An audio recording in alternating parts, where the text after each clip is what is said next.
आदिवासी अधिकार दिवस है और पूरी दुनिया में सभी आदिवासी लोग अपने अधिकारों के लिए चर्चा मंथन संवाद कर रहे हैं। उसी कड़ी में इस साल का जो कार्यक्रम है वो हमारा नॉर्थ ईस्ट के 7 सिस्टर्स स्टेट में कार्बी आंगलंग जिला असम में आयोजित है। कई सारी बातें हम लोगों ने सुनी और अभी जो चर्चा का विषय है समस्याएं समाधान और कैसे हम लोग एक्शन प्लान कर सकते हैं उसके बारे में। साथियों, कल हमारे बेंजामिन भाई ने बताया था कि यूएनओ में किस तरीके से आदिवासी इंडिजिनस पीपल्स को आपका विश्व आदिवासी दिवस और अधिकार दिवस के लिए किस तरीके से संघर्ष करना पड़ा, वह बात बताई। इससे हमें ये जानकारी होना चाहिए, हमें समझ पैदा हमारे में होना चाहिए कि हमारे समाज की जो समस्याएं हैं वो रीजनल नहीं है, स्टेट लेवल की नहीं है, नेशनल लेवल की नहीं है, वैश्विक समस्याएं हैं। अर्थात इंटरनेशनल स्तर पर भी आदिवासियों की समस्याएं हैं। इंटरनेशनल लेवल की समस्याएं होने की वजह से ही हम लोगों को यूएनओ में भी संघर्ष करना पड़ा और हमारे बहुत सारे लोग इस संदर्भ में काम कर रहे हैं। यह अच्छी बात है और अचीवमेंट भी मिल रहा है कि हम लोगों को एक दिन मिला पूरे विश्व लेवल पर 9 अगस्त विश्व आदिवासी दिवस। उसके माध्यम से हम लोग समाज को अच्छे तरीके से जागृत कर पा रहे हैं और हम लोगों को बहुत राजस्थान में बड़ी उपलब्धि मिली हमारे संघर्ष की वजह से कि पूरे राजस्थान में सार्वजनिक अवकाश की घोषणा हुआ। अभी जो 13 सितंबर का जो हम लोगों को दिन मिला है आदिवासी अधिकार दिवस यानी इंडिजिनस पीपल्स राइट्स डे, यहाँ भी हमारे सभी साथियों के संघर्ष की बदौलत मिला है। तो हमारे राष्ट्र लेवल पर क्या दिक्कतें हैं इस पर सभी लोग बोल रहे हैं और बोलेंगे। मैं थोड़ी सी एक तो इंपॉर्टेंट बात कहना चाहता हूं, उसको हमें अच्छे तरीके से समझना है। जब से मैं सामाजिक कामकाज कर रहा हूं, लोग समस्या केंद्रित काम करते हैं कि हमारे समाज में ये समस्या है, हमारे समाज में वो समस्या है। ये समस्या गिनाने का काम हम लोग करते हैं और समस्या गिनाने का काम नहीं करना चाहिए, ऐसा मैं नहीं कह रहा हूं। समस्या है तो समस्या का कारण भी होगा। ये बात बहुत सारे लोग इस विषय पर कम बोलते हैं। थोड़ा आवाज। समस्या है तो समस्या का कारण भी होगा। यदि समस्या का कारण हम आइडेंटिफाइड करने में कामयाब होते हैं तो समस्या का समाधान संभव है। यह बात हमें अच्छे तरीके समझनी है। यदि समस्या है तो समस्या प्राकृतिक नहीं है, वह समस्या मानवीय प्रयासों से निर्मित हुई है। तो वो कौन लोग हैं जिन्होंने हमारे समाज में समस्या निर्मित किया, यह आइडेंटिफाइड होना चाहिए।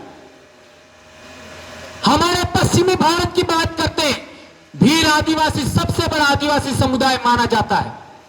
यदि आज की तारीख में भील आदिवासी केंद्रित हम लोग समस्या के बारे में बात करते हैं तो आज की तारीख में युवा इंटेलेक्चुअल पर्सन सभी लोग एक बात को लेकर के सबसे ज्यादा आशंकित हैं, वह है कि हमारा धर्म क्या है। इसको लेकर के बहुत सारे सवाल आते रहते हैं। ये पिछले दिनों जो आदिवासी एकता परिषद का कार्यक्रम हुआ झाबुआ में, उसमें भी मैंने बात रखा था कि हम लोग निर्णय लेने की क्षमता नहीं रखते। यह इतनी बड़ी बात, मेरा कहने का मकसद यह था कि हम लोगों को हर बड़ी समस्या के लिए निर्णय लेना होगा।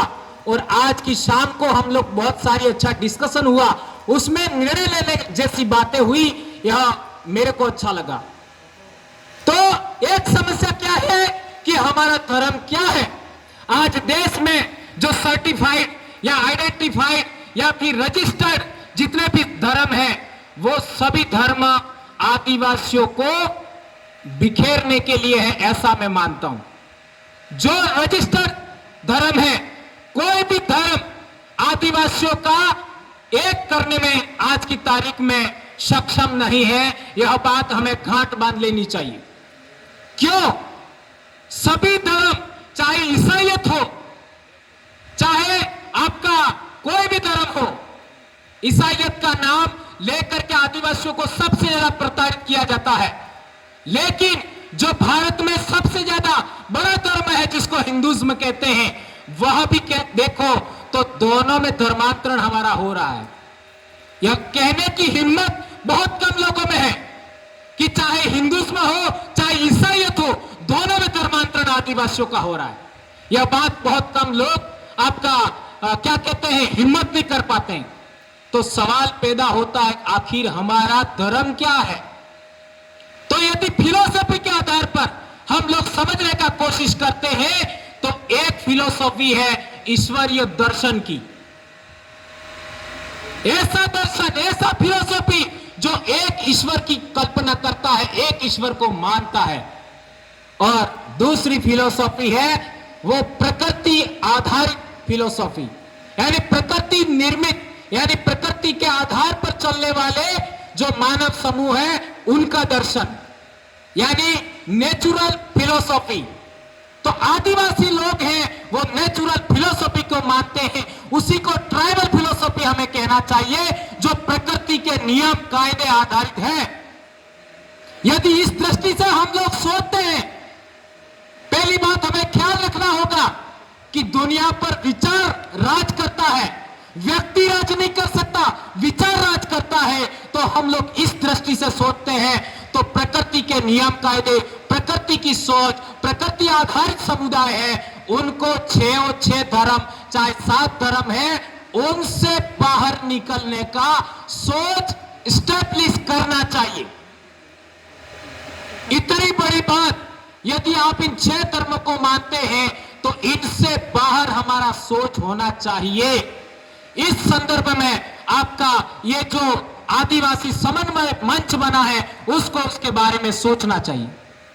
पूरी दुनिया के अंदर एक जमाने में एनिमिज्म था, सर्वात्मवाद, अर्थात यानी ये जो पूरी प्रकृति है, उसकी हर चीज पूजने लायक है, हर चीज का सम्मान करना चाहिए, हर चीज का आदर करना चाहिए। ये चीज आज शाम को हम लोग खाना गए थे कल कार्बी समुदाय के बीच में, वहां पर भी हमने देखा, हमारे भील कम्युनिटी में भी होता है, गोंड कम्युनिटी में भी होता है, संथाल में भी होता है, मुंडा में भी होता है, कि हम लोग अन्न की उपासना करते हैं। सूर्य के बारे में हमारी सोच है, पृथ्वी के बारे में सोच है, पेड़ पौधों के बारे में सोच है, नदी नाले के बारे में सोच है, पहाड़ों के बारे में सोच है, जीव जंतु के बारे में सोच है। और आज की तारीख में मेरी जितनी एज है, मेरी जितनी समझ है, उसके आधार पर मैं कह सकता हूं कि आदिवासी लोग इस पूरे जीव जगत की रक्षा कर सकते हैं, पूरी प्रकृति की सुरक्षा कर सकते हैं, बशर्ते आदिवासी एकता कायम हो। और आदिवासी एकता कायम करने के लिए हम लोगों को सबसे पहले वैचारिक एकीकरण करना होगा। यह बात मैं कहना चाहता हूं। भाई ने 2 मिनट का अवसर और दिया है। एक और बात, इतना सब कुछ होते हुए सबसे गंभीर समस्या है कि हम लोगों के सामने, हम लोगों को रोकने के लिए सबसे पहले आदिवासी एक्टिविस्ट सामने आते हैं, और वो लोग पॉलिटिकल लोगों के द्वारा संरक्षित होते हैं। तो हमारा सबसे बड़ा विरोधी हमारे समाज के पॉलिटिकल लोग हैं। क्या ये बात मैं कह रहा हूं ये सही है? यदि आपको ऐसा लगता है तो यह बात सही होते हुए भी कुछ सही नहीं है। कैसे? यह बहुत बड़ी समस्या है। हमारे पॉलिटिकल लोग हैं, उनका सिलेक्शन हम लोग नहीं करते हैं। जो लोग समस्या पैदा करने वाले लोग हैं, वो हमारे लीडरों का सिलेक्शन करते हैं। यह बात बदलनी चाहिए। यदि हमारी पहली एक बहुत बड़ी बात है कि जहां आदिवासियों की आवाज उठनी चाहिए, वहां गुलाम लोग जाते हैं। ये थोड़ा हार्ड हो गया।